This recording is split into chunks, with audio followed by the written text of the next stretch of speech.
Des forces de l'ordre bloquent les 5 rues qui mènent à la Bourse du Travail, point de départ de la marche contre la vie chère. En face, une centaine de personnes immobilisées avant d'être dispersées à coups de gaz lacrymogène. Tout est militarisé. Nous prenons hâte de ça. Nous prenons hâte de ça. Mais je voudrais profiter pour lancer un appel à nos dirigeants et plus précisément à notre père, le père de la nation, et lui dire que nous avons faim. Et la seule personne qui a la solution à ce problème, c'est lui. C'est lui. Et s'ils veulent, nous pensons qu'on peut ouvrir le dialogue parce qu'aujourd'hui, tout est rompu. À l'origine de ce mouvement de contestation, les prix sur les marchés. Certaines denrées alimentaires ont triplé en moins d'un an, notamment les céréales comme le maïs, l'un des aliments les plus consommés par les Béninois. Avant, on vendait à 150 le kilo.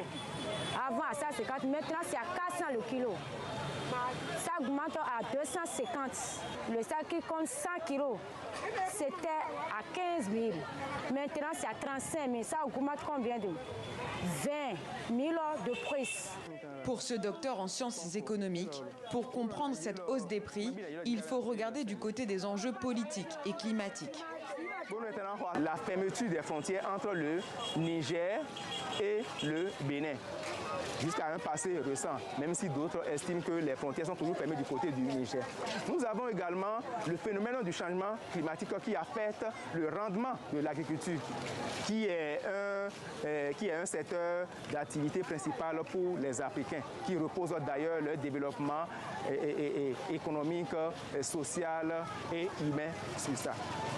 En guise de solution, le ministre de l'Industrie et du Commerce a mis en place un numéro vert début avril, le 113. Il permettrait aux consommateurs de se plaindre et de dénoncer les commerçants au prix trop élevé. Selon une enquête publiée en 2022 par Afrobaromètre, réseau de recherche panafricain indépendant, 8 Béninois sur 10 vivraient en dessous du seuil de pauvreté.